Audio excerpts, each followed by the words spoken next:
السلام عليكم ورحمة الله وبركاته. وعليكم النهارده السلام ورحمة الله وبركاته. النهارده معانا باشمهندس مازن.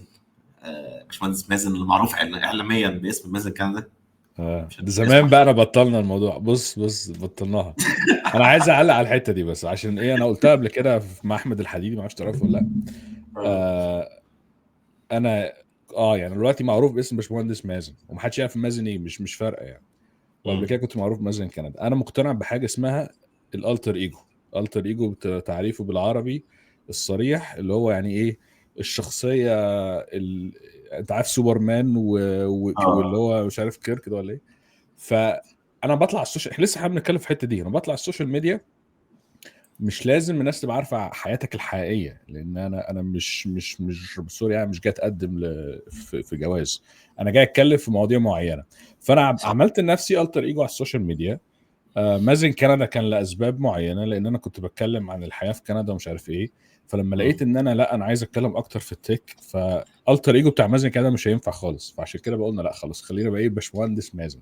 فهي مرتبطه بالمحتوى. فهو عشان حلو. كده مازن كندا دي مش هتنفع خالص دلوقتي، لان هي كانت ليها علاقه بكندا وهجره، وده اللي انا كنت بدات بيه يعني. طب قول لنا بقى، انت رحت كندا ازاي وبدأت ازاي وكده يعني؟ طيب ده انا سؤال. هاجرت كندا عادي جدا، اكسبريس انتري، من حوالي بتاع 10 سنين. اللي هو موضوع مم. تجميع النقط والحاجات دي كان اسهل كتير من دلوقتي، عشان ما حدش يقول لي طب مش عارف ايه والبرنامج ومش البرنامج. يعني التجارب صعب تتكرر في الحاجات دي، وكل واحد ليه طريقته يعني. مم. جيت كندا عادي جدا.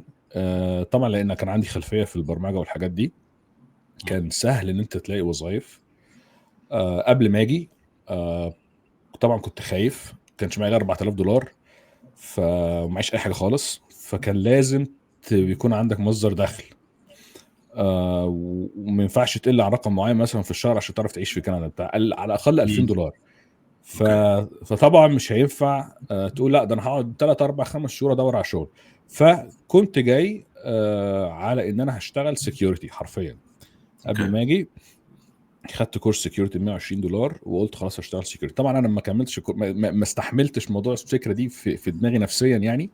بس ده اوكي. كان المخطط.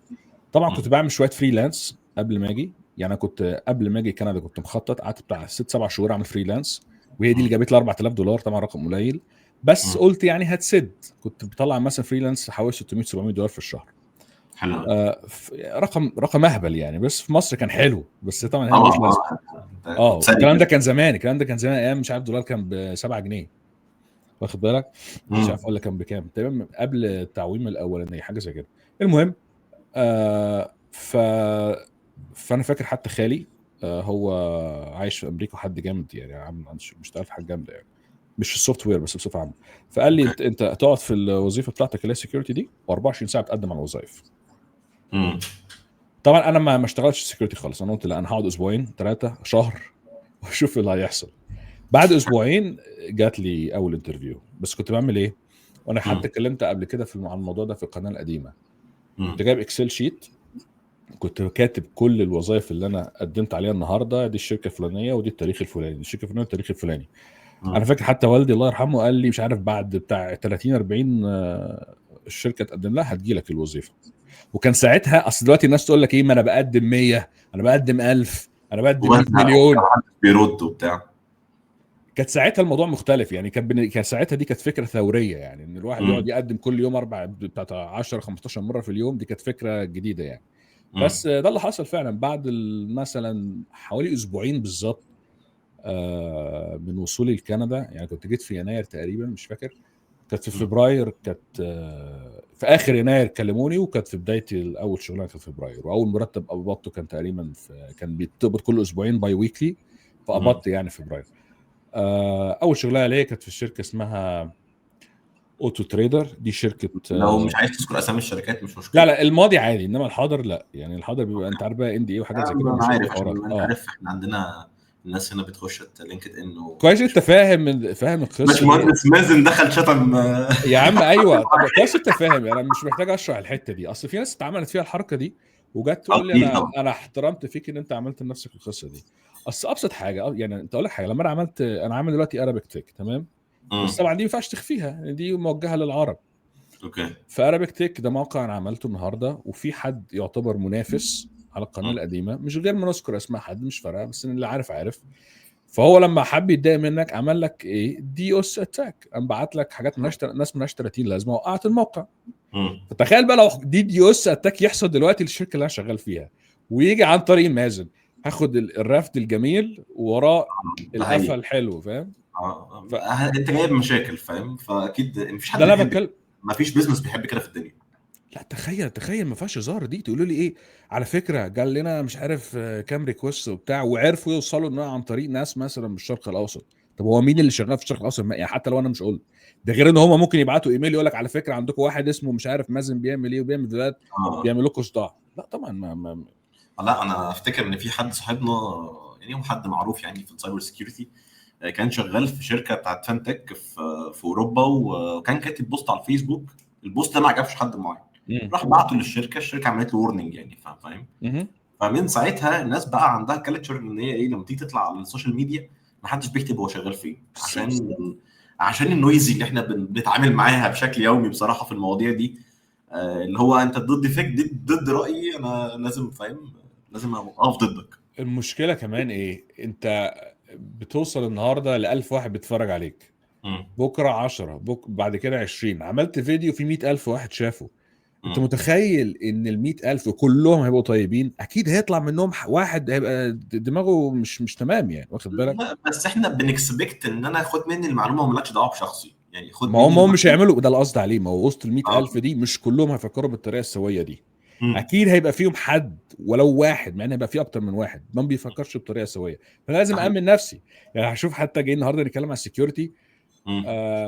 غير بقى فكره السوفت وير سكيورتي، انا مؤمن بالسكيورتي في حياتي. يعني انا من الناس المهووسه بالامان، يعني انا مركب كاميرات مم. مراقبه في كل حته وبتاع، ودايما بخفي حاجات الشخصيه. فانا من الناس اللي يعني مهووسه بالسكيورتي. المهم بس عشان ما تفرعش الموضوع تاني. فاشتغلت في هذه الشركه. كانت طبعا خدت مرتب ضعيف جدا جدا، بس بالنسبه لي كان حلو جدا. لان مم. انت حتى لو مرتب ضعيف في مجال البرمجه، هو يمكن 3 اضعاف مثلا المينيمم ويج، 3 4 اضعاف يعني. فطبعا صح. كنت سعيد جدا جدا. ولا حاجه. وبدات بقى من مشكله. انت لما بتيجي هنا، ما دام ما عندكش اي خبره خالص، انت صعب تشتغل. اول ما بتاخد الوظيفه الاولى وبتتحط، خلاص الدنيا اتفتحت لك. فعشان كده حتى الكلام ده كنت مثلا بقوله للشباب الصغير: ان شاء الله تشتغل ببلاش. ان شاء الله في الاول تشتغل ببلاش، بس اول ما تاخد الوظيفه الاولانيه دي بتفتح لك الدنيا. حرفيا بعد سنتين الرقم اللي انا خدته اتضاعف حوالي 3 مرات او مرتين ونص. مم. وخلاص بقى الدنيا بقت سهله يعني. بس هو الناس ما بتعتقدش دلوقتي ان هو عارف حتى الانترن. هو لما بيجي يدور على الانترن، ما بيدورش على الانترن انبيد، يجي يقول لك لا هو انا انا يجي عايز يتخيل. مرتب يعيشني. اه. انا عايز مرتب على اساس ان الناس دي شغاله معاها فلوس، فليه ادخل انترن انبيد وبتاع، فاهم؟ لا، ما هو استثمار في نفسك يا جماعه. ما عمليه الانفستنج النهارده، او الاستثمار في كل حاجه. الاستثمار النهارده مش ان انا بروح ارمي فلوس في البورصه، مش بروح ارمي مثلا فلوس في شركه. ما بس هي الاستثمار في كل حاجه. يعني النهارده لما انت بتلاقي حد عنده شركه، هتدي له النهارده مثلا 10,000 دولار ولا حاجه، عشان متوقع انت بعد سنتين هيبقوا 100,000 دولار او هيبقوا مليون دولار بعد 10 سنين. نفس الكلام في نفسك. انا النهارده مش هاخد فلوس عشان بعد سنتين هاخد فلوس كتير جدا، هتعوض السنتين والثلاثه والاربعه اللي انا يعني ما خدتش فيهم فلوس كويسه. اذا في مبدا الاستثمار ما حدش بياخد. انما انت من اول يوم عايز تاخد فلوس اللي تعيشك الحياه اللي في دماغك، مش هتحصل للاسف يعني. ما ده الفكر الناس كلها، او في الاغلب يعني الشباب الجديد كله بيبدا اللي هو انا عايز من دي 1 ان انا امم. ايه المينيمم بتاع الشغلانه. يعني في ناس كتير بتخش تكتب مثلا على شات جي بي تي، يقول له ايه المينيمم بتاع اه. الشغلانه سوفت وير انجينير، فيجي يقول له ان ده المينيمم. السالري العالمي. السالري العالمي ده انت ممكن ما تاخدوش في مصر، بس ممكن تاخده في بلد تانية بكرياتيريا تانية، بحاجات مختلفه. بس هي الناس بتبقى حاطه اللي هو لا ده الرقم اللي بالظبط. انا عايزه، فاهم؟ هقول لك حاجه ودي بقى. هقول مشكله، لك دي حاجه مشكله في الهايرنج على فكره كبيره جدا. هقول لك على حاجه تاكيد على الكلام اللي انت قلته ده. مم. دلوقتي انا طبعا بعد ما الواحد اشتغل وبتاع مش عارف ايه، فالطموح زاد. طب ما انا ايه، ممكن اعمل لنفسي افتح شركه هنا صغيره في كندا، مش عارف مم. ايه، وعين ناس من بره كندا، اجيب الشغل بتاعي من كندا، وبفرق طبعا العمله اللي كانت عين ناس بمرتبات اقل من هنا، هتعمل ربح كويس. صح. ده فكر طبيعي. مم. ليه؟ لان انا اعتبر بروكسي، انا حد في النص، يعني حد اقدر اتعامل مع الناس اللي هنا وفي نفس الوقت اقدر اتعامل مع الناس اللي بره. فكره عادي جدا، يعني عملته كمان من سنين. فكنت بعرض الوظائف في شركات هنا، في توظيف هنا مثلا في مصر، مم. زي وظف وحاجات زي كده. المهم كان ايه، يجي لي انا فاكر جالي اكتر من حد بالطريقه دي. واحده مثلا قالت انا عايز اخد $5000. طب هو انا كنت عارض، عارفين كنا عارضين مثلا حاجات بارقام كويسه، كنا عارضين حاجات ب $1000 وب 1200 وارقام حلوه جدا. مم.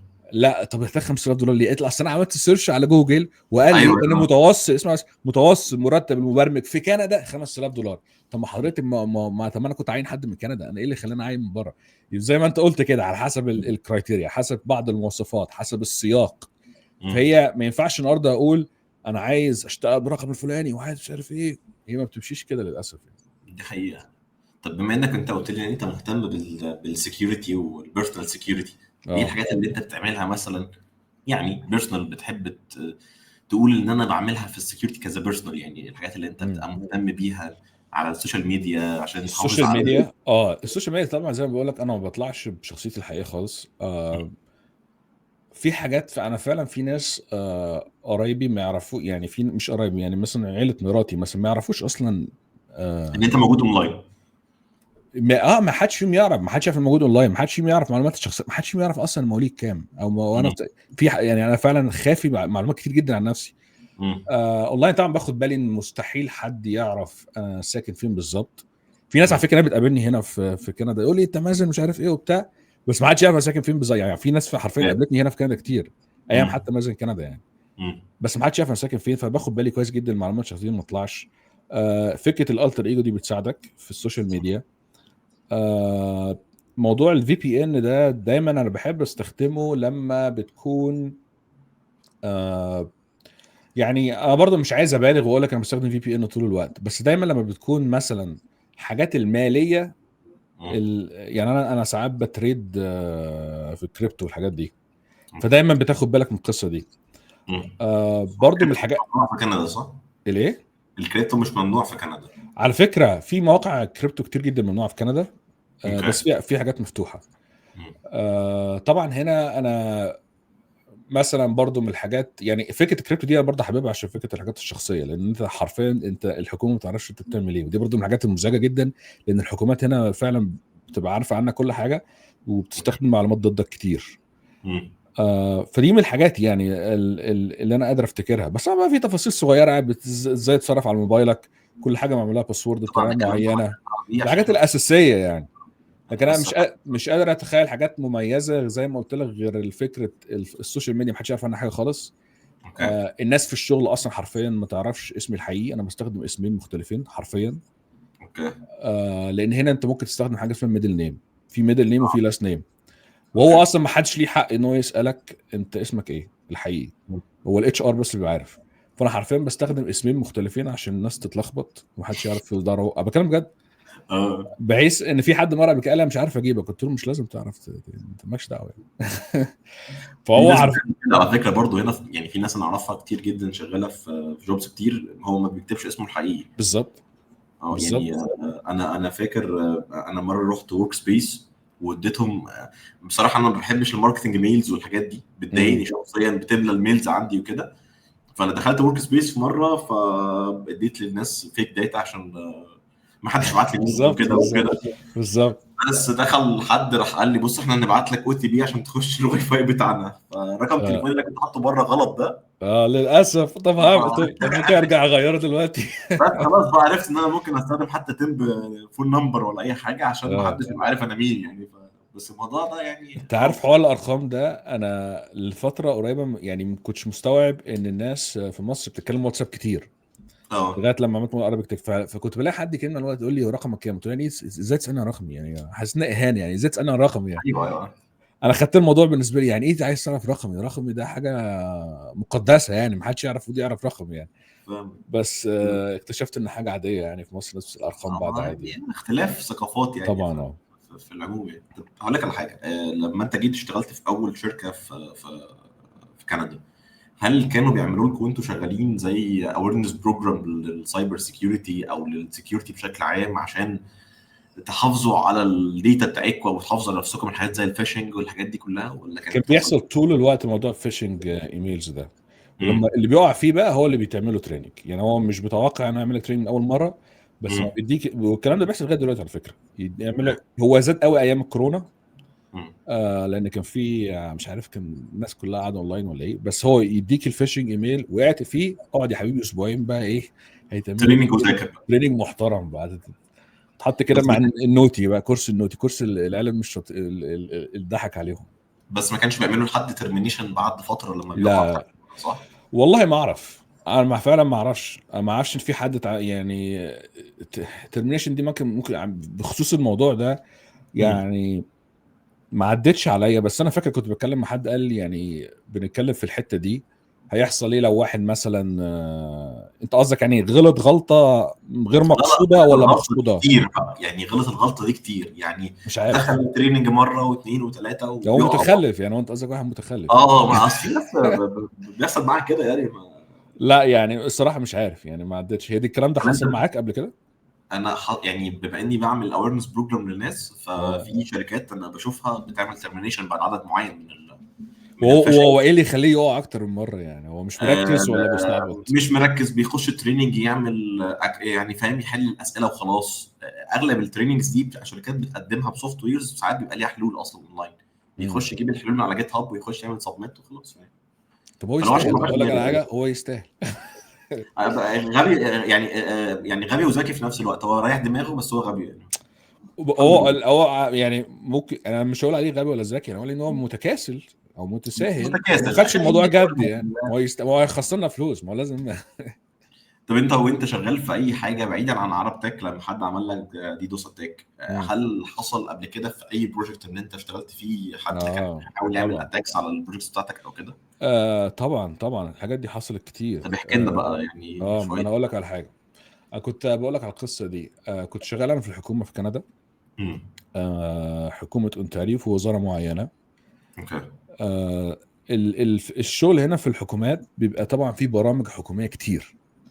اوكي. يعني مثلا مش موقع الحكومه الرسمي، لا ده بيبقى فيه زي برامج فرعيه، برنامج طبعا. مثلا لمساعده مش عارف كبار السن ان هم يعملوا مش عارف ايه. وانت عارف بقى كندا بقى ايه، قايمه على فكره المساعدات بالهبل، فعندهم امم برامج كتير. فالفكره يعني انا ساعتها كنت ليد في قسم معين، وما كان معانا بتاع حوالي 3 مبرمجين صغيرين، وكان معانا 2 كوب دول بيبقوا ناس في اخر سنه في الجامعه، بس اوكي. بيتمرنوا يعني، هم ما لهمش لازمه من الاخر يعني، هم حتى اقل من الانترن يعني. امم ففي معانا شويه يعني ايه نمبر اوف بروجكتس، مجموعه من المشاريع بتعمل لهم صيانه مينتنس. هم شغالين زي ما هم، بس لو عايزين يزودوا حاجه، عايزين يعالجوا حاجه. امم واحد منهم انا ما كنتش موجود من ساعه ما اتعمل، بس انا جيت عليه. بس هو اوكي. تبع البورتفوليو بتاعك يعني، تبع الحاجات اللي انت بتشتغل عليها. فاللي حصل ان هو البرنامج معلوش عدد من اليوزرز كتير، حوالي 17,000 واحد، يعتبر امم صغير جدا يعني. ولكن قبل ما اقول لك ولكن دي اللي حصل، ان احنا في يوم ايه ده فيه هاك. طب ازاي اوكي. عرفت ان هو هاك؟ عرفنا هاك ان الصفحه الرئيسيه اتشالت واتحط مكانها صفحه بالروسي، اللي اوكي. هو اللي هو يعني غير الاندكس. ما فيش هاك اكتر من كده يعني، فاهم؟ اللي اه. هو ان هو ناقص بقى ان رانسوم بقى، فاهم؟ هو اه. فضيحه الحكومه الكنديه اختراقها من هاكر روسي مش عارف ولا ايه. امم فطبعا الدنيا اتقلبت. اول حاجه يعني بادئ زي بدء طبعا. هو طبعا بيبقى فيه زي اقسام كتير، احنا المفروض شغالين على مستوى الابلكيشن، وطبعا بقى في معاك ناس تانية تيستنج كيو اي، في بقى ناس ثالثه مسؤوله عن السيستم كسيرفر انفراستراكشر، بيسموهم اوبريشنز، بس دول مهمتهم انفراستراكشر اللي هو يخش على السيرفر. امم دول بيبقوا مش يعني مش عارفين اي حاجه عن مستوى الابلكيشن، بس يقدروا يخشوا على طول يشوفوا ايه اللي حصل. فاول حاجه طبعا عملوها، قاموا موقفين قاطعين السيرفر خالص عشان ما حدش يعرف يخش عليه ويشوف الفضيحه دي يعني. امم تمام. فدلوقتي تخش بقى على الدومين، مفيش حاجه بتطلع، خلاص اتفصل عن السيرفر كل حاجه. فطبعا بقى ايه اللي حصل؟ هل دي زيرو داي فولنربيلتي؟ يعني ما اعرفش ايه زيرو داي فولنربيلتي، يعني معناها الابلكيشن بتاعنا اكتشفنا ان في ثغره، والثغره دي لسه مكتشفينها دلوقتي حالا وما عندناش حل ليها، واخد امم بالك؟ فاللي هو اي حد يعرفها هيدينا على قفانا يعني من الاخر. فقال لك ايه، بالظبط، ما اكتشفت ان في مشكله وملكش حل، اصبر لغايه لما تحلها بقى، من هنا لغايه ما تحلها عدد من الايام انت معرض للهجوم، مفيش اي حل. المهم مم. طبعا لما قفلوا السيرفر تعتبر امان، بس في نفس الوقت مش حاجه حلوه ان لما يكون مش موقع خدمي بيقدم خدمات وقع من غير ما صح. تعرف ال 17,000 واحد اللي بيستخدموه اللي وقع. مم.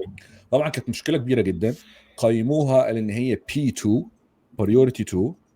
واللي ما يعرفش بيبقى فيه ليفلات P4 priority 4 هي اقل حاجه، 3 اعلى منها، 2 اعلى منها، 1 اعلى، والصفر دي بقى اللي هي مصيبه سوداء. ليه اعتبروا P2؟ علشان كان في PII، وانا عارف انت بتحب PII. الحمد لله. الفكره ان هو اوكي. مثلا ما فيهوش مثلا حسابات فلوس، ما فيهوش بس كان في بيانات الناس من حيث ان هي عناوينهم، ارقام اوكي. تليفوناتهم واسمائهم. ما فيش PII اكتر من كده اعتقد يعني، ولا طبعا ايه؟ ده حاجات خطيره جدا طبعا. طبعا. فهو طبعا يعني ما تروح روسيا بقى وتكتشف انها دخلت على الدارك ويب، بيقول لك جبنا اخبار مش عارف الكنديين اللي فوق ال 60 سنه بيعملوا ايه، ما علينا. اه. فهي مش حلوه طبعا، فخلوها P2. فطبعا اول حاجه قال لك بقى ايه، دخلوا السايبر سيكيورتي. السايبر سيكيورتي بقى هنا كان عامل زي مثلا بالظبط كانك انت دخل عليك ايه، الاف بي اي. هم واخدين متقمصين شخصيه الاف بي اي، اللي هو دخل لملي وريني بقى. سيرفراتك بقى. وقال لك اللي هو لملي كل العيال دي على الحجز، فاهم؟ بقينا نخش على الاجتماع، الاقي بقى انا شفت كميه ناس ما اعرفش ان هم موجودين في الحياه. يعني انا في اللحظه دي عرفت قد ايه المنظمات اللي هي الكبيره دي فيها ناس ملهاش 30 لازمه. لقيت بقى يعني مثلا مديري مثلا اقصى حد بتكلم معاه لقيت فيه بتاع 15 مدير وعلى مستوى بتاع 40 50 مدير، وفوقيهم اللي هو في اعداد كبيره جدا قبل ما توصل للوزير، وناس ملهاش ناس فعلا يعني مش هم اللي بيقوموا بالدور، واخد بالك؟ مش هم اللي بيقوموا بالدور، اللي بيقوموا بالدور اصلا كلهم بعد 3 4 5 يعني. بس مو بقى اجتماعات كتير، اجتماعات وكل يوم، وعايزين نعرف هل عندكم مشكله، هو انتم ما عملتوش ابديت للابلكيشن ده، فتعال نشوف بقى كل البرامج اللي شغاله، في حاجه واقعه. اكتشف ان فعلا كان في بعض البرامج متاخره في الابديت بتاعها، ما تعملهاش ابديت في الوقت الصح. ايه ده؟ يبقى هي دي المشكله، اعمل ابديت لكل حاجه. بس الجماعه بتوع السايبر سيكيورتي مش مقتنعين، الكلام مش منطقي، لان هم دول عايزين يشوفوا طبعا حاجه واقعيه. ايه هي الحل؟ عايز ايفيدنس بشكل عام، عايز ايفيدنس، عايز دليل. فخلاص هات لي كل اللوجز. فبتاع الانفراستراكشر جايب لي كل اللوجات، نكتشف ان في حد دخل في الوقت الفلاني، طبعا جاب كل حاجه بقى على السيرفر الفلاني وعمل كذا ومش عارف ايه، ادي الاي بي بتاعه. الاي بي من جوه كندا ولا من بره كندا؟ لا من جوه. المهم كان في تفاصيل كتير. بعد كده خلاص تعالى بقى انت في الابلكيشن هتلاقي كل اللوجز، ويسالنا سؤال: هل انتوا بتجمعوا معلومات عن كل الانشطه اللي بتحصل؟ يعني ايه انشطه؟ يعني حد دخل، حد خرج، حد عمل. هات لي كل اللوجات دي. المهم قعدنا في القصه دي بتاع مثلا اسبوعين من التوتر شديد جدا، لغايه لما نكتشف ان هي حصلت من جوه. يعني ايه حصلت من جوه؟ انسايدر يعني. نكتشف ان واحد كان معاه بريفليج، معناه ايه؟ معاه قدره ان هو يبقى ادمن، يعني معاه يوزر اكسس بتاعه انه هو ادمن، واصلا ساب القسم من زمان. اوكي. والباسورد بتاعه اتعمل له هاك تقريبا، فالهاكر خد الباسورد بتاعه، دخل لوجن من بره وعمل اللي هو عايزه. اوكي. طيب ايه بقى يعني تواصلوا بقى الحل؟ ايه جماعه سايبر سيكيورتي؟ قال انتوا ازاي مش عاملين MFA؟ ابسط حاجه اللي هي مالتي فاكتور اوثنتيكيشن، اللي هو انا لما اخش لوجن مش مجرد يوزر نيم وباسورد، لا ده انا بيجي لي باسورد على الموبايل او بيجي لي باسورد على الايميل ياكد ان انا صاحب هذا الحساب. قال لك اصل احنا مش عاملين لان البيزنس بيقول ان احنا العملاء بتوعنا ناس كبيره في السن. ايوه الموضوع صعب عليك. انت فهمت انا عايز اقول ايه؟ الموضوع صعب عليهم. انتوا عبطوا ولا ايه يا جماعه؟ انتوا يعني صعب عليهم وفي الاخر هيحصل فينا كل الكلام ده. المهم طبعا بقى ايه، فخلاص تعالى نعمل موضوع MFA. انا حتى فاكر ساعتها قلنا لهم خلاص، انا نفسي عملت برزنتيشن للفكره دي. احنا عملنا فيتشر MFA دي مثلا في 3 ايام حرفيا، كنا شغالين بتاع 12 ساعه في اليوم. قلت لهم اهي، وادي الابلكيشن اسمه اوثنتيكيتور اهو، اللي هو بتاع جوجل ده، كانوا عاملين بتاع مايكروسوفت. بتخش بيجي لك بس لا الناس مش هتعرف تتعامل بالطريقه دي، خليها حاجه اسهل من كده، خليها لك جينا على الايميل. مشكله على فكره، يعني دي تبقى من اكبر المشاكل ان تيم البيزنس بيتدخل في الحاجات بتاعت السكيورتي، يقول لك الفيتشر دي اليوزر مش عارف يستخدمها، فاهم؟ بالظبط. وده بجد على فكره من الحاجات اللي انا بواجهها مثلا في شغلي، ان ممكن تكون انت عارف مثلا عامل موبايل اب يكون مثلا في ابل باي موجهه للناس مثلا في مناطق النائيه، اللي هو ممكن يكون قليل جدا اللي معاهم موبايلات سمارت قوي، فاهم؟ فليه تعمل له حاجه زي ابل بي هو مش هيعرف يستخدمها، فاهم؟ بالظبط. هي دي الفكره. طب انتوا عملتوا الموضوع ده ازاي؟ كملتوا ازاي في الكيس دي ان انتوا ولا حاجه. عملنا الام اف اي، انا فاكر ساعتها قالوا لي لا مش هنعرف نعمل البتاع صعب. طب يا جماعه، ما هو ده الحل الوحيد، والناس بتاع السايبر سيكيورتي دول اللي هم واقفين لنا على الباب مش هيعدونا الا لما نعمل الموضوع ده. انتوا عايزين ايه طيب؟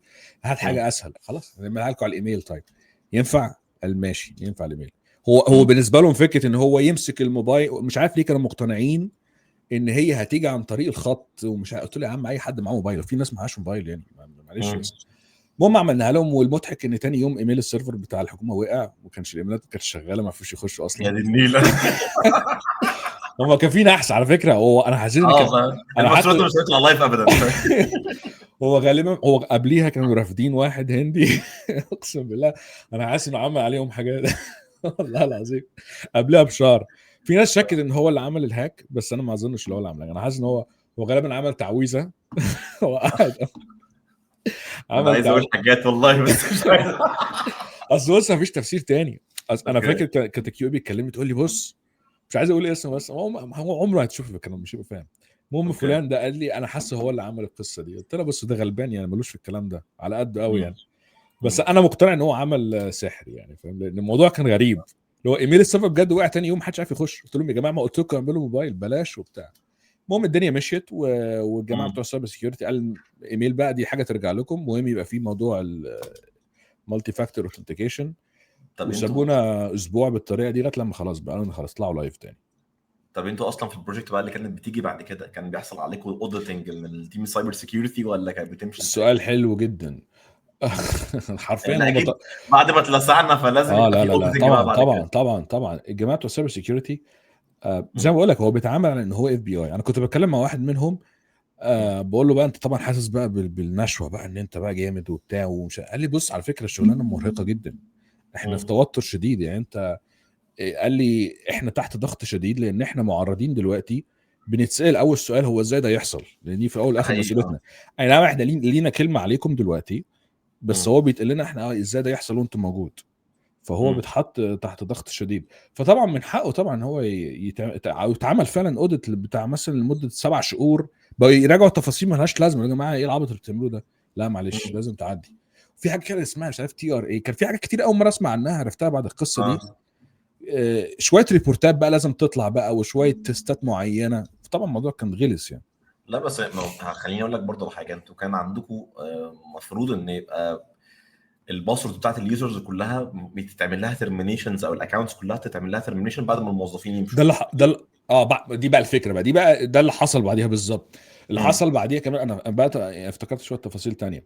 يعني يبقى يعني ده كان في الحل زي التقني، اون تعالى بقى بوردنج او اوف بوردنج بوليسي، فاهم؟ ده الحل التقني. الحل بقى الغير تقني، والكلام ده بيحصل في كل مم. الشركات، بس طبعا دي مش مسؤوليتي انا برضو انا ده حبيت حقيقي، انا اشرح فاهم من قصدك. الاول عشان انا لازم احدد مسؤوليتي. انا ممكن مم. اكون عارف الحاجات دي، ممكن لا، ممكن ما حدش يسمع كلامي خالص، لان انا اه. ماليش كلمه في القصه دي. مم. انت ممكن تدي نصايح. طبعا نصايح مم. طبعا، انت لما حد بيجي جديد ده في اي مكان بيبقى في شويه حاجات بيخش عليها لما ياخد اكسس، ولما مم. يمشي بيبقى في شويه حاجات احنا بنعملها عشان ياخد منه الاكسس. الفكره كانوا مظبوط. سايبين ناس بقى لها سنين اصلا سابت الحكومه اصلا مش موجوده. فطبعا عملوا بقى مراجعه لكل اليوزرز، عملوا مراجعه للناس الان اكتف اللي مش موجوده اتمسحت، مم. عملوا مراجعه مين يبقى ادمن مين يبقاش ادمن. يعني مش اي حد مم. ماشي كده في الشارع يبقى ادمن. المشكله مم. في الحاله دي الابلكيشن ده عشان هو صغير، فما كانش فيه ناس تقنيه كتير مسؤوله عن اداره المحتوى. اي اه. نعم طبعا الكود والحاجات دي بتعدي، بس بعد كده هي نظام سي ام اس كونتنت مانجمنت سيستم، نظام اداره اه. محتوى. فالجماعه بتوع البيزنس هم اللي مسؤولين عن البتاع، فهم اللي بيعدوا اي حد بقى ادمن اي حد مش ادمن. فهم اللي تم يعني اتشد عليهم جامد يعني، قال لهم لا ما ينفعش اه. وبتاع ولازم تراك. فطبعا لا حصل مع ده في اسبوع كامل بننظف يعني. اوكي. طب ده حلو، يعني ده حلو ان انتوا خدتوا خطوات. طب هقول لك على حاجه، هل مثلا بعديها بقى يتفرض عليكم ان انتوا تعملوا اي بروجكت بيطلع تيستنج؟ يعني بقيتوا حاطينه في السايكل في بايب لاينز بتاعتكم ما ان هي انتوا المشكله لو انت خدت بالك القصه دي ما كانتش ليها علاقه بالديبلوي، ما كانش علاقه مثلا يعني لا لا كان في يعني هو فولنربيلتي في السيستم. خلاص بقى اللي هو عارف انت اتلسعت من حاجه، فخلاص بقى مستقبلا بقينا نعمل زي جايد لاين كده هو ده لاي موجود حد ايوه، هو فاضل. بالظبط ده اللي حصل، ده اللي حصل مم. في الحاله دي يعني هو ده بيحصل بصفه عامه طبعا، ده اساسي مم. يعني. ده أي. المضحك كمان ان الشركه الامريكيه اللي انا شغال فيها دلوقتي مم. قسم تاني خالص. هي شركه كبيره يعني، شركه كبيره مم. جدا. ومنتجاتها موجوده كمان في السعوديه وفي مصر. حلو. آه القسم اللي انا شغال فيه مم. يعتبر قسم التسويق، انما جميل. بقى عندهم قسم تاني اي تي كبير شويه ليه علاقه مم. بالحاجات الانترنال اللي هي الاداره الداخليه. اوكي. انا شغال في القسم اللي ليه علاقه بالمنتجات اللي انا شايفها، بس هم في قسم اي تي يعني انا ماليش علاقه بيه خالص، هو مسؤول عن الحاجات النتورك بقى، كل العملاء الموظفين والكلام ده. القسم مم. ده اتعمل له هاك من 3 سنين. فهو ملوش علاقه بينا، احنا مم. ماشيين على فكره ماشيين كويس جدا جدا. هو اللي عمل هاك، كان عندهم اخطاء لان هم كانوا السكيورتي بتاعتهم كلها كان عاملين باعتينها لشركه كونتراكتور كونتراكتنج ثيرد بارتي. ثيرد بارتي. ف ورافعين عليهم قضيه مش عارف ب 300 مليون دولار حاجه زي كده دلوقتي. ايه الرقم ف... ده؟ عليه. ما هو عشان عمل لهم خسائر ضخمه على فكره، انا السهم اه. البورصه بتاعهم اتفشخ يعني. مم. فالفكره بقى ايه بسبب اللي حصل ده، برضه غلسوا علينا احنا اكتر بزياده دلوقتي يعني. بالرغم ان احنا ماشيين كويس، لا انت لازم مم. تعمل كذا وانت لازم تعمل كذا ولازم تعدي على كذا ومش عارف مم. ايه. فطبعا اي حادثه من دي ده بيترتب خسائر عليها ماليه بقى، كبيره طبعا. بيترتب عليها بعد كده كل الناس لازم بتمشي يعني. للاسف بتزود مش للاسف، بس ساعات بتبقى غلسه بجد. الجايد لاينز بقى اللي هو ايه القواعد اللي لازم تمشي عليها بتزيد كل شويه بتزيد، حتى لا يعني انت فاهم يعني انت هي امان زياده يعني. بتشوف ان في كندا واوروبا والكلام ده الناس مهتمين اكتر مننا بالسايبر سيكيورتي بشكل عام في الشركات؟ هم مهتمين اكتر بالبرايفسي بتاعت العملاء مم. جدا، لان بالنسبه لهم بتبقى مصيبه يعني. مم. موضوع داتا ريتنشن والحاجات دي اللي هو الاحتفاظ بالمعلومات، ان بيترفع مم. عليهم قواضي. طبعا هو الاهم الخوف من هنا دايما فكره ان حد يرفع عليك قضيه، مم. لان القضيه هنا لو اترفعت عليك هتلبس جامد ويترفع بارقام كبيره، مم. فيبقى في رعب ان يترفع عليك قضيه. فمواضيع البي اي اي والحاجات دي صارمه جدا، لان لو هيترفع عليك قضيه هتتبهدل. موضوع السايبر سيكيورتي ده بيعتبروه حاجه جيفن يعني، حاجه من المعطيات يعني، حاجه ايه مم. بديهيه يعني. فطبعا لما بتعمل له هاك بتبقى مشكله كبيره يعني. طبعا. اه. طب انت اصلا يعني لما ساعه عرب تك لما حصل عليك اتاك كنت اتصرفت ازاي او ايه اللي انت عملته ده كان عشان موضوع خطير. فكره اربك دي تسكيور نفسك؟ مشروع انا قايم بيه لوحدي، انت واخد مم. بالك. يعني حتى لما جيت ناس تشتغل معايا جبت ناس فريلانس، بس اوكي. كدفاع وكده كنت قايم لوحدي. مم. آه فطبعا لما انت بتعمل حاجه كامله لوحدك وحاجه تعتبر مش صغيره يعني، انا بكتير دلوقتي انا عندي بتاع 15,000 يوزر حلو. يمكن اكتر، فمش وحش طبعا يعني، قد مثلا المشروع الصغير ده. مم. وطبعا اللي عيني عليها كتير انا بطلع على اليوتيوب. ف طبعا. فطبعا في حاجات لازم يعني ايه، مش موضوع انت بتبقى عندك خبره، بس طبعا مفيش حد لوحده بيقدر يعمل كل حاجه يعني. صح اكيد. عشان كده كانت الناس عينت بني ادمين وحيده يعني. مم. طبعا اول حاجه موضوع الدي اس اتاك ده كان بسبب لان انا ما كنتش مامن نفسي ضد الدي اس اتاك يعني، ما كنتش مخون. مم. وده غلط يعني، انا بعترف بهذا الخطا. ما حطيتش في دماغي يعني انا طالع على اليوتيوب وهيجي لي حد يعمل لي دي اس اتاك، قلت يعني ايه. انا بفيد الناس، مين هيجي فاهم فاهم يعمل قصدي ايه، اتكلمت بحسن نيه، حاجه؟ وده كويس. عكس مبادئي اللي انا دايما بخون اصلا، بس في مم. الحاله دي بالذات ما جاتش في دماغي خالص مم. للاسف يعني. طبعا اول حاجه لما حصلت انا كنت شرحتها في فيديو طويل قوي. رحت شفت طبعا الحاجات دي جايه منين، اللي ما كنتش فاهم ايه اللي بيحصل. فلما لقيت بقى نفس الباترن دي او نفس الشكل من قال لك خلاص الوضع كل الاي بي واحد عمال يديك بتاع اه. ريكوستات كتير جدا، يبقى دي اس اتاك. الحل مم. الوحيد طبعا انت كلاود فلير بالنسبه لي كان ابسط حل. صح. اه. ما اعرفش انت ممكن تقول لي في حل بيبقى افضل من لا لا كده. لا، كلاود كلير احنا كلنا اصلا بنستخدم كلاود كلير يعني هي ليها فده. بديل اسمها رادوير، انا فاكر الحكومه اشتغلت برادوير، ما اعرفش ليه بيها ثمن لا، عقود في كذا بس. بديل عن كلاود بس كلير يعني، كلاود بس فلير هو حلو كلاود كلير ورخيص يعني.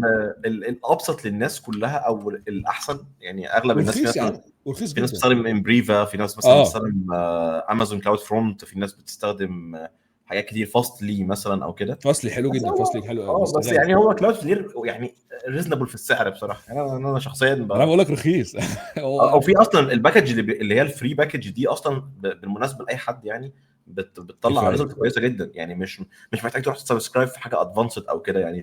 لا انا عملت اللي هي ب $20 برضه عشان كان في شويه حاجات صرفت معينه. والله. صرفت صرفت مازن جامد. بهدلت.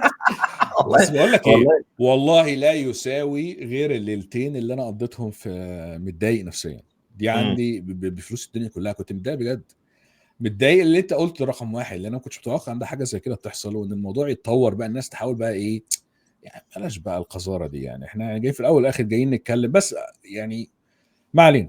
انا فاهم قصدك. بص اه هو ده عموما انا يعني ايه، انا بشوفه في كوميونيتيز كتير جدا ان الناس ممكن يكون هو ضدك وبينتقدك، او هو شايف ان هو انا مش بحب مثلا اكس من الناس، اللي هو انا يعني انا مثلا بعيدا عن اللي انا بعمله انا شخصيا، عشان انا اكيد رايي مش ملزم بالقصه دي، انا ساعات بسف على الناس من الحاجات ايوه دي. دمك خفيف على فكره، بس انا في ناس بتزعل، في ناس اكيد بتزعل يعني. بس عادي، هو فاهم عارف اللي هو ايه، زي مثلا عارف اللي هو الميم بتاع الاتش تي ماكس، مش عارف انت عارف الحوار ده ولا لا. لا. في حد عامل حاجه اسمها اتش تي ماكس، ممكن ابعتها لك على تويتر، مم. بص عليها. مم. هو بيصحى الصبح، اي حد ممكن يبقى يسمي نفسه سي او ات اتش تي ماكس. مم. هتلاقيني بعت لك على ما انا تويتر. هبص عليه. اه قول. فاهم، هو عامل فريم ورك اسمه اتش تي ماكس، مم. والراجل بيهزر، ولما مم. بيلاقي اي حد بيتكلم على اي فريم ورك تاني بيخش يشتمه. لا والله. اه والله، هو بيهزر بشكل عام فاهم. آه. بس هي الناس بره بكالتشرز مختلفه شايفين ان ده هزار وده عادي، دي ميمز وبتاع. مم. بس هنا لا، هو بياخد الموضوع اوفندد قوي، ان هو يلا نخش نخترق الويب سايت فاهم، ونشوف هو عنده عامل ازاي وكده فاهم. انت عارف يعني لما انا كنت براجع مواقع اللي هي شايف تمام ولا كلام اي كلام من الموضوع ده، اه. مفيش مره من المرات رحت قلت تعالى نخترق فلان، واخد بالك؟ مم. لا ابدا، ده مع ان انا كان سهل جدا انا ممكن اطلع اخترق حد، يعني الموضوع مش صعب يعني، واخد بالك؟ مم. ب... يعني الم... الهزار المفروض الغرض منه ان هو ايه، يقلل من الحده، واخد بالك؟ بس وساعات بيبقى جزء توعوي على فكره، يعني جزء ان انا عايز اقول لك الكلمه بس ويديك معلومه بطريقه انت تستوعبها سلسه بسهوله، وهزار بطريقه فاهم. سهله. مش الهدف منه خالص ان انا اتخانق معاك او ابدا معاك بقى ايه حرب جديده ما في الفكر الحربي ده، فكر الحروب ده فكر عنيف يعني، ده حقيقي يعني انا فكر فاكر صعب الناس يعني. لما دخلت ساعه جمال تك والناس قعدت تتكلم، انا مثلا شايف ان انت شايف ان الراجل ده بيقدم كونتنت غالي ووحش، ما تشتركش. آه. ما تشتركش عادي ده بقى جدا. اللي نفسي فيه، لو انت شايف ان في حد بيعمل حاجه انت مش مقتنع بيها، انت ليك الحق تقول انها مش كويسه. مم. بس الافضل انت كبر دماغك، واخد بالك يعني، او انت قدم حاجه بديل افضل منها. ده حقيقي يعني. اقول لك على حاجه، انا مثلا دخلت كورسز لها علاقه بالسايبر سيكيورتي في حاجات اونلاين. الكورسز امم. دي مثلا ممكن يكون الكورس مثلا ب 3 او 4000 دولار. امم. ممكن الكورس يقول لك مثلا واو. 2 دايز فاهم. يعني مثلا يقول لك الكورس ده 2 دايز، فول داي 2 داي فاهم. ممكن تبقى انت ما استفدتش. عارف الناس بره ممكن يجي يقول لك الكورس ده انا ما استفدتش منه عشان انا ما كنتش في نفس مستوى الكورس امم. فاهم. امم. لكن انت هنا لو كورس حد شاري كورس ب 900 جنيه، ممكن بجد يعمل عليك حفله على الانترنت، اللي هو انا دفعت 900 جنيه من مالي. ايوه ايوه. انت ازاي عديت الموقف ده فاهم. كان في حد يوتيوبر برضو كان بيقول لي مم. ان انا الكورس بتاعي اللي انا حاطه غالي، بيقول لي انت حاطه غالي لدرجه انت ما حدش يشتريه الا لو ايه مضيت له على ورق انك هتشغله بعد الكورس. قلت له ليه يا ما- عم، ليه يا عم؟ على فكره ناس كتير جدا اشترت الكورس، ما فيش حد بيفكر بالطريقه دي يعني طبعا ما اعرفش الاغلبيه بيفكر ازاي، بس مم. بتجربتي المفروض الواحد ما يشوفهاش بالطريقه دي يا جماعه يعني. في الاول والاخر أنا بديك معلومه، انت ليك تتقبلها ليك ما تتقبلهاش، ليك ان هي تكون متوافقه معاك او ما تكونش متوافقه معاك وخلاص، ولو في بديل يعني مش انا البديل الوحيد يعني. ده حقيقي. طب انا اسالك على حاجه، لما جيت عملت عرب تك فكرت ازاي وانت بتبني الابلكيشن ان هو يكون سكيورد وايه الحاجات اللي بصيت هقول لها؟ لك على حاجه لا كمل سؤالك، مش قصدي اقطعك، سوري. لا عادي كمل. لا هو ده كان السؤال، يعني انت فكرت ازاي وانت بتعمل الديزاين ان هو امم. يكون سكيورد، علشان يعني مثلا الناس الداتا بتاعت الناس والحاجات دي كلها تبقى بالظبط بطريقه بالظبط مبنيه بالظبط. كويس. الاركتكتشر بتاعته كانت بتفكر فيها ازاي؟ يعني مين الناس اللي انا فاهم بتتفرج على الكونتنت تبقى بتبص من ناحيه السوفت وير ومن ناحيه السكيورتي في نفس الوقت فاهم.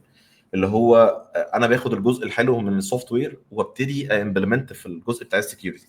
امم. فقول لنا مثلا من وجهه نظرك لما جيت عملت حاجه زي عرب تك، لو حد مثلا بيحاول يبني حاجه زي عرب تك مثلا، امم. ايه الحاجات اللي هو ممكن يفوكس عليها وهو بيبني الابلكيشن عشان يريح دماغه من هيتكس كتير جدا؟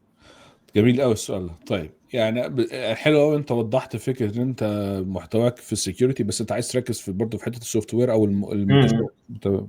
لان السايبر سكيورتي حاجه كبيره، يعني السايبر سكيورتي حاجه كبيره قوي، انما السكيورتي على مستوى الابلكيشن حاجه اصغر شويه.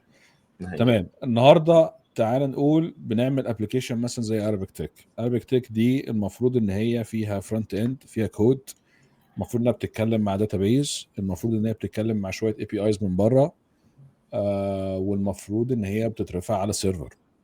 حلو. فنقول مثلا في بايب لاين بتبني ارابيك تك، لو هنعمل زياده اي ميزه زياده بايب لاين اللي هي لازم اترجم، وجمهورك بيتضايق ان نقعد نتكلم انجليزي، وانا بحب اترجم لا بالعربي. عادي عادي، اغلب اللي بيتفرجوا بيبقوا عموما يعني، انا مش من النوع اللي بيحب يترجم، بيدور على النت، فاهم يعني. ايوه بجد والله، اصل ايوه يعني ايوه احنا بنتكلم في حاجه تك، انا لا هو بسطها لك هتبقى سيئه جدا يعني.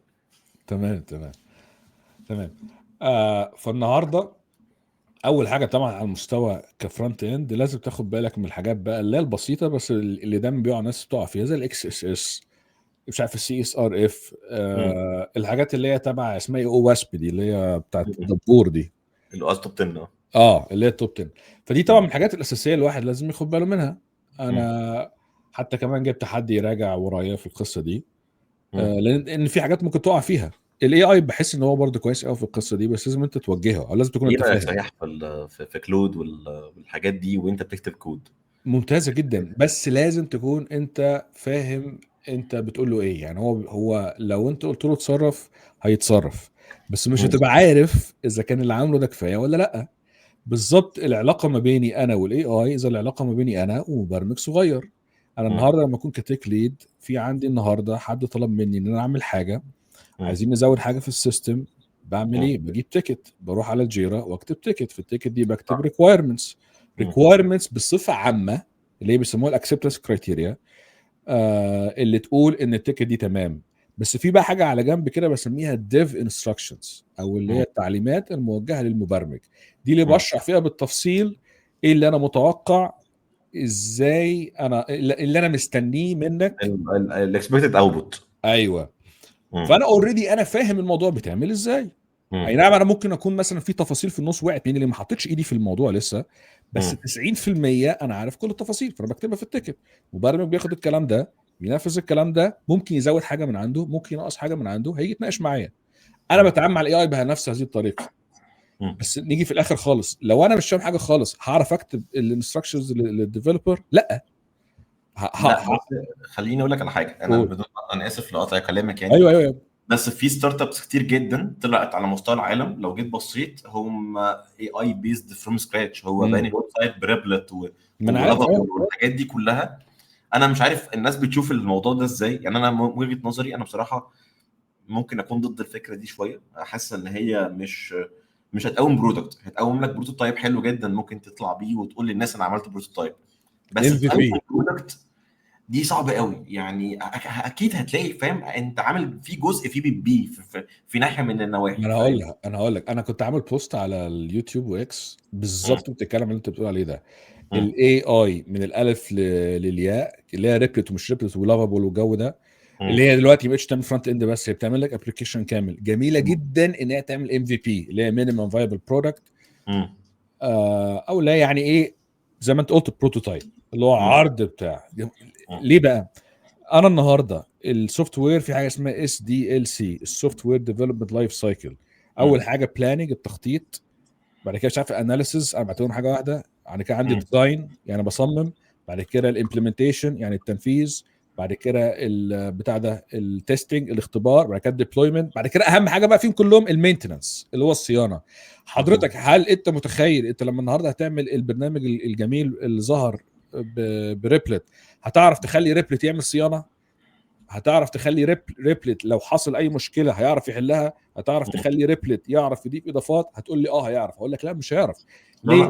مش عارف. مش هيعرف. والكلام ده بقى لنا سنتين بنعمل اي اي دلوقتي، فانا بكلمك الكلام ده بكل ثقه، وانا مستعد اخش اجادل وبعدين اي حد فيها. احيانا بيحددك بتكنولوجيز معينه هو بيعرف يستخدمها، يعني انا مثلا مش من محبين سبا بيز مثلا، امم ففي ناس، الداتابيز في ناس مثلا يقول لك لا هو بيستخدم دي. يعني مثلا عندك فاير بيز ستوديو بتاع جوجل بيستخدم فاير بيز داتابيز، انا ما بحبهاش، امم بحس ان هي انا مش فاميليار معاها، فاهم. اه فهو بيجبرك على تكنولوجيز انت عشان تخرج منها وبعد كده تنقل الابلكيشن ده على بقى مثلا سيرفر زي على اي دبليو اس والكلام ده، هتطلع عينك يعني.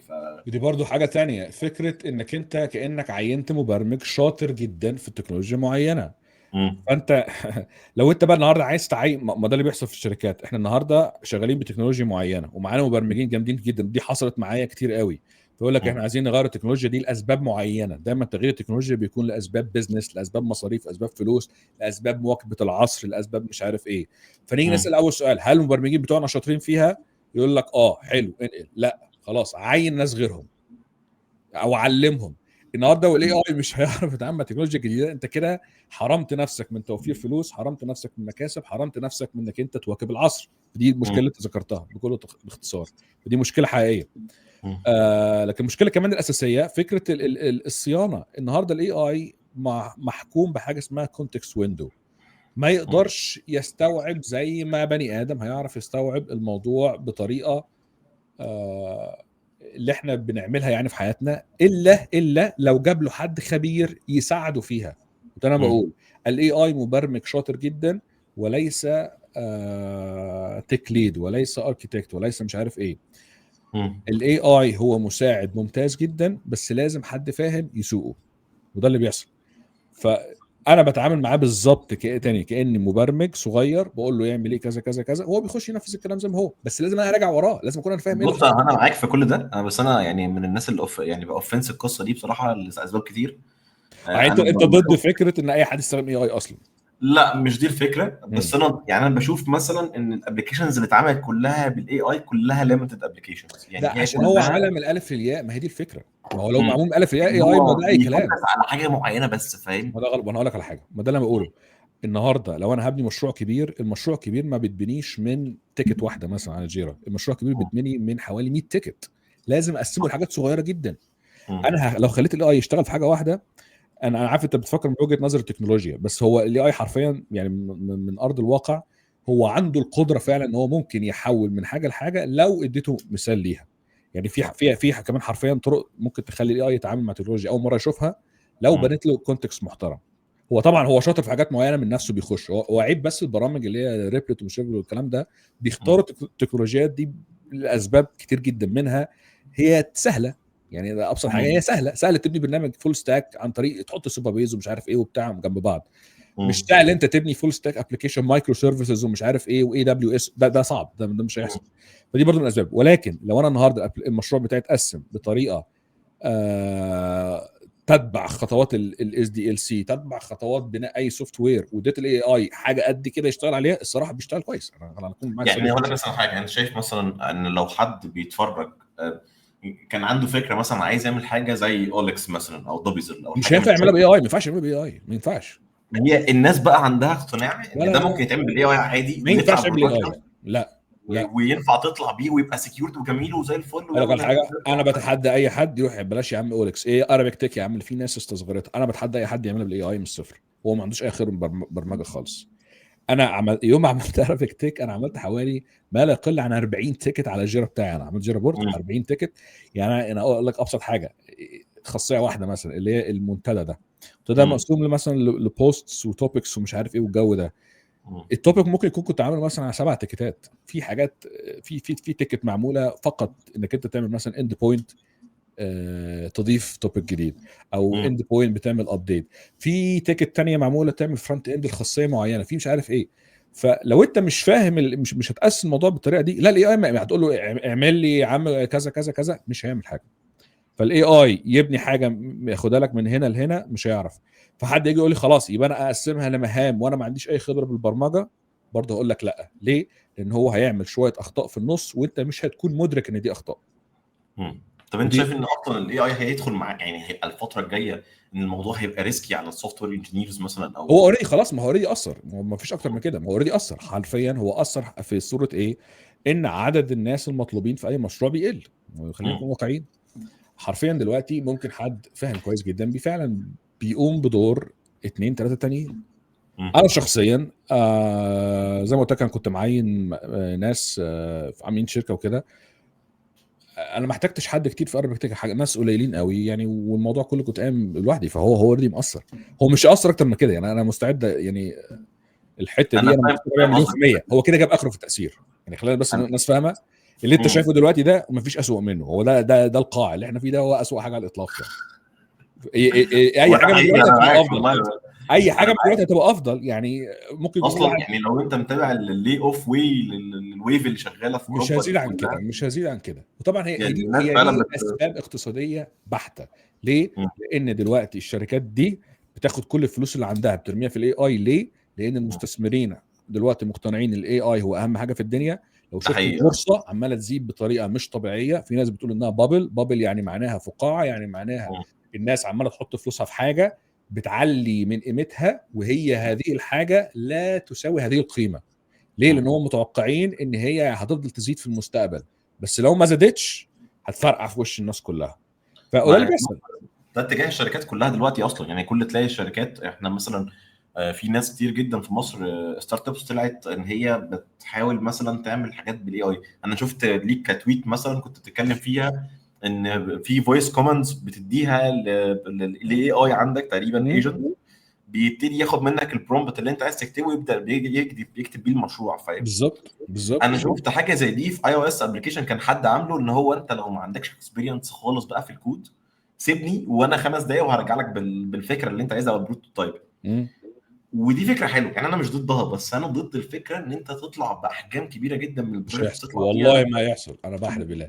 لان هات لي مثال لحد دلوقتي عمل مم. من ده اللي عايز اقوله. اللي احنا شايفينه دلوقتي ده هو القمه للاي اي والقاع للسوفت وير انجينيرنج. طب انت شايف ان خطوره ان الناس ابتدت تستخدم الاي اي بطريقه مرعبه ده، يعني ده ممكن ياثر علينا الخطوره اصلا بعيدا بقى عن البيزنس بقى يعني؟ بعيدا بصفه يعني عامه، يعني فلسفيا في الحياه يعني.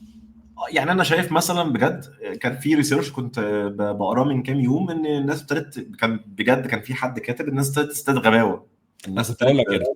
انا شايف الخطر الحقيقي على الاجيال الجديده. يعني انا وانت اتربينا على ايه؟ انا شفتك كانت عامل بوستات بتتكلم على مش عارف جي تي اي ولا الكمبيوتر اللي هو ال 037 والحاجات دي. احنا اتربينا على، فاكر مجلات ميكي وفلاش اه. والحاجات دي. مم. احنا برضه من الاجيال اللي هو الميلينيالز يعني. عدينا اه. على ما قبل التكنولوجيا وبدايه التكنولوجيا واحنا دلوقتي فيها. فتخيل بقى الناس الجديده دي اللي هي يعني بتشوف فيديوهات الاي اي اللي هو الكلب بيكلم القطه والحاجات دي. مم. تخيل ده فهمه للحياه ازاي. يعني ده ممكن يفتكر ان الكلب في الشارع المفروض يكون بيتكلم، لان هو شاف فيديوهات كتير اه. جدا على النت بتعمل كده. فده هيخلق مشاكل كتير جدا على الاجيال الجديده. فانا في مستوى الذكاء هيقل والانفصال عن الواقع ممكن يحصل. ان هو دلوقتي فهمه للواقع بقى مختل حرفيا، بقى فيه اختلال، ما انت بقاش. عارف مسلسل بلاك ميرور صح؟ او مش طبعا فاكر عارف، شفت كله شفت كله.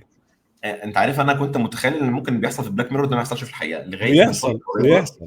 بجد والله لغايه من فتره قريبه جدا في حد يعني شفت خبر كده على ويب سايت اخباري ان في حد بعت لاهل بنت صوره معموله بالاي اي، فولي بالاي اي وفيديوهات وبتاع، والاب قتل بنته. انا تخيلت اللي هو احنا وصلنا للتخلف ده يعني بجد، هو انت مش عارف تفرق بين صوره جنريتد بالظبط. عامله ازاي. انا في مره بجد من فتره قريبه جدا جدا، ممكن يكون من اسبوع، نزلت صوره لاسامه الزيرو معموله بالاي اي كان اكنه في فرحه. والناس صدقتها. هو والناس صدقتها. الصوره اتعمل لها 10,000 شير ان اسامه، والناس داخله تبارك له بجد والله هو العظيم اصلا مبروك. متجوز صح؟ هو اصلا تلاقيه متجوز اسامه ومخلف. متجوز وعنده عيال يعني فاهم.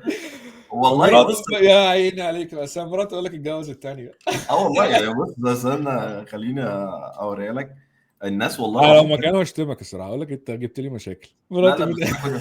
انا قلت له بعديها بصراحه، بص يعني احنا حاطين لوجو بتاع جيميناي تحت على اساس الناس تعرف ان هي فيك. بص البوست فيه 8000 واحد مقتنع ان ده بجد بس بقول لك ايه، وبيتاخد. الصوره جامده، الصوره والله منطقيه. مقتنعين ان هو بجد عاملها بجيميناي، عاملها بجيميناي، بتقول جيميناي بجيميناي هو اه. اللي بيطلع حاجات جامده كده. اه بنانو وما بنانا حطيتش جنب عروسه ليه يا عم؟ كنت حطيت عروسه واخفت وشها. انا حاطط صوره تحت فيها عروسه واسامه واقف جنبيها ايوه. اهي هي وبنته دي. اهي. والله ماشي. الناس بجد مصدقه، وانا عمال اكتب يا جماعه والله العظيم ده ايه اهو لوجو جيميناي تحت والله اهو. انت بتحب تلعب مع الجمهور. لا بحس ان هي فاهم يعني اللي هو لازم ايه يعني نعرف الناس ان طب ما ده حاجات ممكن تتعمل، يعني انت ايوه. ليه بتحكم. انا بجد لما شفت الفيديو بتاع الراجل اللي بيقول اللي هو قتل بنته ده او ان الموقف ده حصل، انا اترعبت اللي هو يا جدعان احنا بقيتوا بتصدقوا الكلام ده هو يعني. منين الراجل ده؟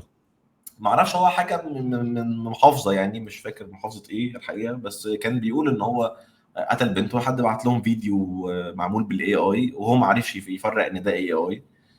وساعتها كلمت كذا حد شغال في الاي اي، يا جماعه هل في حاجه نقدر نديتكت الفيديوز والكلام ده؟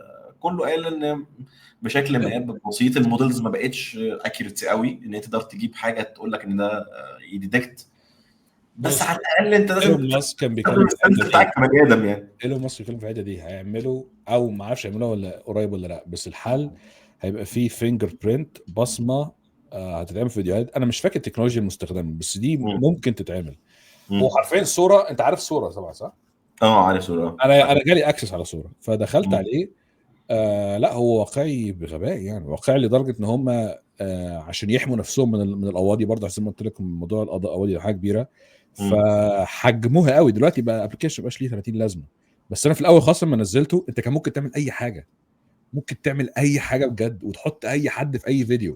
طبعا اه الموضوع ما هو في خطير حاجات يعني. كتير، في حاجات كتير لغايه دلوقتي يعني. اسمه ايه دوت، في ناس عاملين جيل بريك لجيميناي، تقدر تخليه يطلع اوتبوت مختلف، مش هينفع لا نوضح يعني. والله. اه والله بس يعني. جيل بريك للسيستم برومبت يعني ولا ايه؟ اه السيستم برومبت بتدخل له برومبت معين كده، بيبتدي اه بقى يطلع يجنريت حاجات تانية مختلفه. انت عارف ان انا في البدايه ما اعرفش اتظبطت ولا لا، عملت السيستم برومبت انجكشن والجو ده لجروك والتشات جي بي تي والحاجات دي. أنا ما اعرفش شغاله ولا لا، بس هي ليها طريقه تقريبا. ولقيت ان معظم السيستم برومبتس حاجات سياسيه، كلها في ناس حاجات سياسيه. بتتكلم في اللي اللي هو هو. لا، هم مظبطينها عشان كده. بس اللي انا عايز اقوله هم نفسهم اصحاب الموديلات دي ما اعتقدش ان هم عندهم القدره اصلا ان هم يسيطروا بالطريقه اللي احنا فاكرينها. هم فعلا في حاجات بتخرج بره ايديهم، هم مش ما عارفين طبعا اصلا، مش عارف مش انت عارفين فاكر، يسيطروا عليها. فاكر جروك لما كان بيشتم الناس؟ مش عارف حضرت الموضوع ده ولا ايوه لا. ايوه انا شفتها جروك دخل في مره شتم الناس، وبرضه كانت مايكروسوفت كانوا عاملين في بدايه بينج، كان بيقول للناس انتوا يعني انتوا سود، فاهم؟ انا مش عايز اقولها بصراحه. بيقول لي حاسس ان سوري ده تسود. اوفنس قوي. هي ان وورد فاهم، فبيخش يقول للناس كلام اوفنسيف قوي، فاهم اللي هو انت يعني. كان في برضه كان ميم بجد والله، انا فاكر الميم ده، انا وقعت من على الكرسي من الضحك، انا هبعته لك يعني. اه اللي هو والله، اللي هو جايب صورة واحد أسمر وكاتب ده كريم بيشيل الفرو السوداء. بجد أنا فظيع عيطت من والله. الضحك. ايوه بس بس جامد يعني. لا، وكان في فترة كان بيشتم الناس اللي هو اللي كانت واقفة مع إسرائيل والحاجات دي كلها، فلا طبعا الموضوع كان غريب يعني. اه احنا كنا بنقول ايه اصلا؟ احنا دخلنا في 5000 حاجه. دخلنا في حاجات كنت تانية كنت مختلفة. بتسالني ايه الحاجات خطوات تعمل. فاول حاجه اكس اس اس والحاجات دي مم. طبعا في مبدئيا على في البدايه خالص عشان تاخد بالك من موضوع الفرونت اند. مم. تاني حاجه طبعا تاخد بالك من الحاجات بقى، المشاكل اللي بتحصل الديبندنسيز. يعني النهارده ارابيك تيك دي انا شغال بتكنولوجيا نيكست جي اس في الفرونت اند. مم. نيكست جي اس معتمده مثلا او شويه حاجات تانية على برامج تانية كتير جدا. مم. فبيحصل مشكله اسمها سبلاي تشين اتاك. ما اعرفش تعرف ولا لا، بس من فتره كان الام بي ام عارف حصل القصه دي. التاج ده حصل في 2025، حصل من كام شهر تقريبا، أو مش عارف من كام من اسبوع، شهرين بالظبط او من شهرين شهر.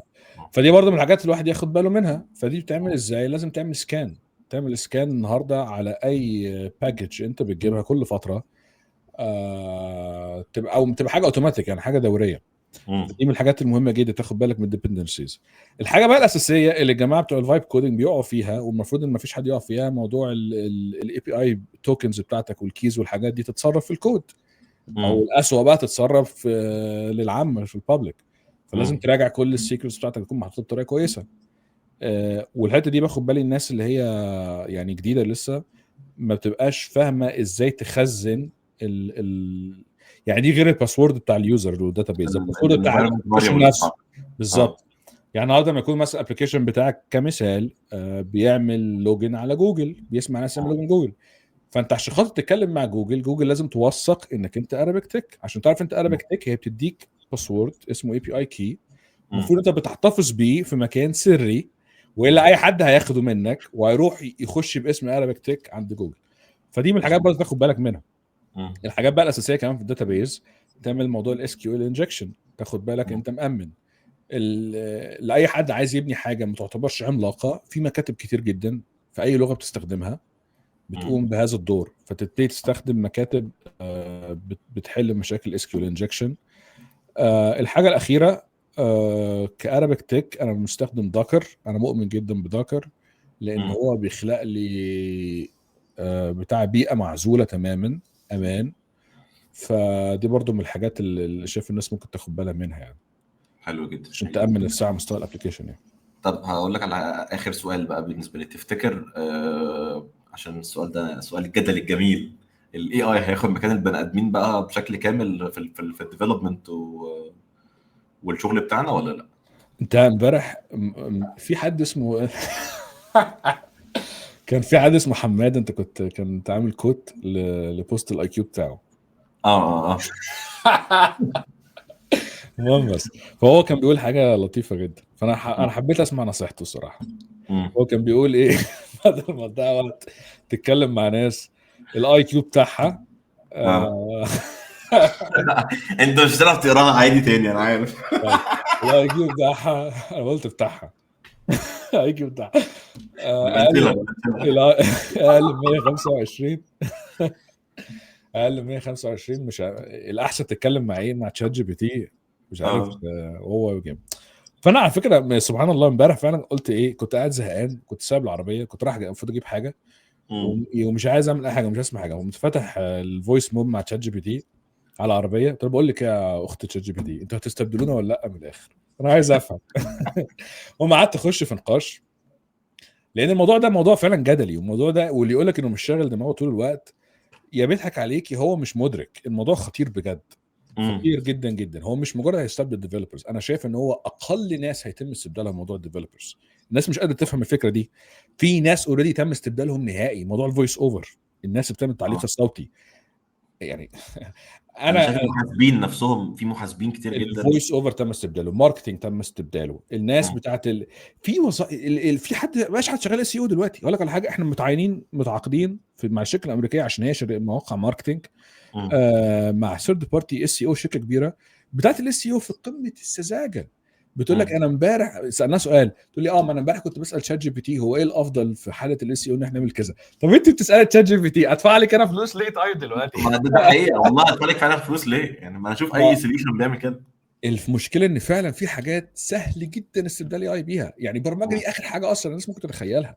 ف في مجالات ماتت اوريدي. موضوع المحاسبه النهارده، انا هنا في كندا المفروض تعمل ضرايبك كل سنه، المفروض تعملها في اول السنه وتسلمها قبل شهر مش عارف 2 ولا ايه. فاحنا متعاقد من محاسب، المحاسبه دي بتاخد مني $1700 سنويا عشان تعمل لي ضرايب بتاعت السنه كلها. دلوقتي بتقول لي واحنا ليه ندفع لها فلوس؟ طب ما نعملها احنا، يعني بنرمي شويه الاصرارات اللي عندنا على تشات جي بي تي وهو يظبط لها الدنيا ووفر $1700. وده اظن فعلا ابليكابل عادي جدا. وظائف كتير اوريدي ماتت، يعني مش لسه هتموت، هي اوريدي يعني هي بتموت وخلاص هتجيب اخرها. فهو موضوع خطير، موضوع خطير جدا. بس انت ممكن عشان انت في اوروبا شويه او يعني في كندا وكده، ما في حد بيقول لي على فكره الكلام ده مش في مصر، يعني فاكر كنت بقول لحد ايه موضوع الروبوتات، قال لي هو مين اللي هيثق مش عارف ولا سوري الاي اي في الطب، هو مين اللي هيثق يعني الاي اي في الطب؟ قلت لها انا بثق في الاي اي في الطب يعني. قلت لها بسيطه، العربيات اللي بتسوق نفسها. قالت لي بس الكلام ده عمره ما هيحصل في مصر، انت عمرك شفت عربيه بتسوق نفسها؟ قلت لها بشوف في عربيات بتسوق نفسها عادي. فيمكن هو ممكن يكون ما يعرفش، بس في يعني في ناس معاها تسلا هنا ومشغله. طيب هي يمكن في الشرق الاوسط هتيجي متاخر، بس هتحصل. يعني انا فاهم الفكره دي، لا ده لسه بدري، لسه بدري، دي ممكن تكون شهرين وممكن تكون سنتين وممكن تكون حاجه ممكن تكون يومين يعني عادي. طبعا ما حدش فيكم عارف امتى، يعني اللي بيتكلم بالثقه دي لا انت فعلا مش عارف امتى. لا هو فعلا الاي اي بيستبدل وهيستبدل، واللي احنا فيه ده مشكله ما حصلتش قبل كده، ان اللي بيشبهها بالثوره الصناعيه. انا نفسي كنت فاكر كده بس انا فكرت فيها لا طبعا هي مش زي الثوره الصناعيه.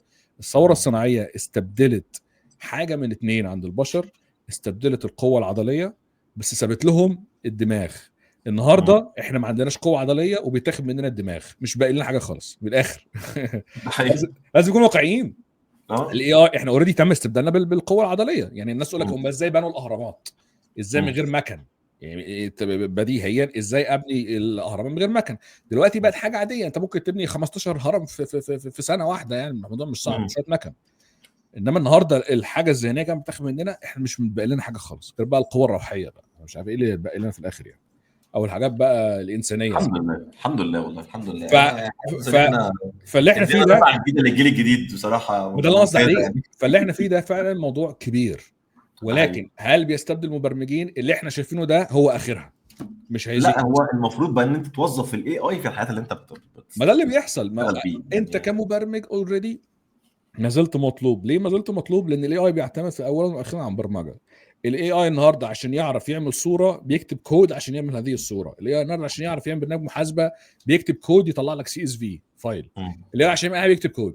في الاول والاخر البرمجه هي البدايه وهي النهايه بالنسبه للاي اي. اي نعم الطلب على البرمجه قل، انا مش هقول لك هيقل، هو خلاص قل، مم. ولكن ما انتهاش ومش صح. هينتهي. مم. وكمان لسه في مجال جديد كمان اسمه الروبوتات، اللي هي مم. الاي او تي، الانترنت مش عارف اوف ثينجز والحاجات دي.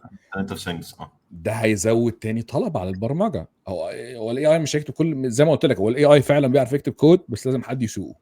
ومش هيديك الفكره يعني، مش ومش هيديك هديك الفكره. الفكره خالص، ما بيعرفش يفكر يا جماعه بالطريقه اللي الناس فاكراها. هو بيعرف اكسكيوت، بس الفكره انت اللي هتجنريت الفكره انا يعني، خدت انت بالي اللي من حاجه، بيعرف يقيم كمان. التقييم بتاع الاي اي ما فيهوش عواطف، بيبقى اوبجكتيف جدا. ساعات بتقع منه شويه بديهيات كده احنا كبشر بنعرفها، بس كتقييم هو بالتقييم حيادي جدا. لكن فعلا ما بيعرفش ينتج حاجه جديده خالص. الانتاج الجديد بتاع الاي اي تعبان جدا، الكريتيفيتي بتاع الاي اي على قده جدا. فباختصار لا، الاي اي مش هيستبدل الديفلوبر اكتر من اللي احنا شايفينه دلوقتي. فعلى حسب انت شايفها ايه. لو انت شايف ان دلوقتي دي وحشه جدا، مش هتبقى اوحش من كده. لو انت شايفها كويسه، كويس يا عم، مش هتبقى اوحش هو من كده. المفروض ان اي حد بيسمع بجد ما يحطش حدوده في مكان معين يعني، ما يبقاش مثلا شايف اصل احنا في مصر ف لسه الكلام ده مش هيوصل لنا. ما انت لا، هو بتتعامل مع هو ناس في هيوصل اوروبا فاهم؟ هيوصل هيوصل هيوصل وهتشوف يعني.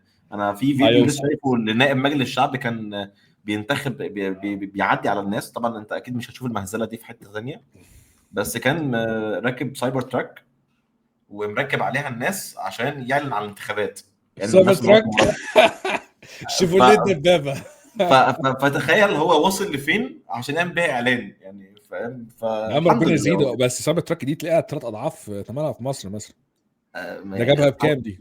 بعيدا عن ان هو اهان السياره ايوه فاهم. يعني حرام عليك، كل الفلوس دي جابها وفي الاخر جبت بيها بس ناس. هي وصلت لك، هي وصلت لك يعني فاهم، ما كانش بعيده، وسط كنت مصر بتشوفها السايبر في تراك. في الاعلانات بره، بقت عندك في مصر اهي، وعضو مجلس الشعب لف بيها غيط يعني صباح الفل. الغيط ف... نور. في النهايه والله انا عايز اقول لك ان انا مبسوط يعني بالبودكاست ده، والله وانا لطيف جدا، وانا وانا انبسطت ان انا اتكلمت معاك، ودي اول مره نتكلم فيها، وان شاء الله يبقى في مرات جايه كده ان نقعد شاء الله. نتكلم في حاجات تانية ليها علاقه باراب تك كده، وتقول لنا مثلا انت بتعمل ايه والحاجات اللي انتوا بتقدموها والفكره دي، لان انا بصراحه عجبني الديزاين بتاع الويب سايت، مش هكدب يعني الويب سايت في ممتاز. ناس بتقول لي ديزاين ده اي كلام. على فكره بقى الديزاين ده لا اي اي ولا غيره، موضوع بسيط جدا يعني. انت عارف لو خليته اي اشرح اي لنا كان بقى يبقى عشان، شكله اي كلام يعني. يعني اشرح لنا بقى عشان المره الجايه نتكلم في الموضوع ده، وتقول لنا عملت اراب تك ازاي. انا عارف انك عامل فيديو عن الموضوع ده، بس انا بحب اخش في التفاصيل انديب قوي. انا مبسوط جدا من الكلام معاك لسببين. السبب ربنا الاولاني دمك خفيف جدا. ربنا السبب يكرمك والله. السبب الثاني انت مثقف جدا، خدت بالي كمان من الكلام اللي ربنا انت بتقوله. يكرمك والله. مطلع يعني. ربنا يكرمك. نشوفكم بقى على خير ان شاء الله المره الجايه. انا يعني ما بعرفش اقول الخاتمات دي عشان يعني مش عارف. نشوفكم على خير بقى ان شاء الله الجايه، السلام والسلام عليكم. عليكم. يلا باي باي. باي. تمام.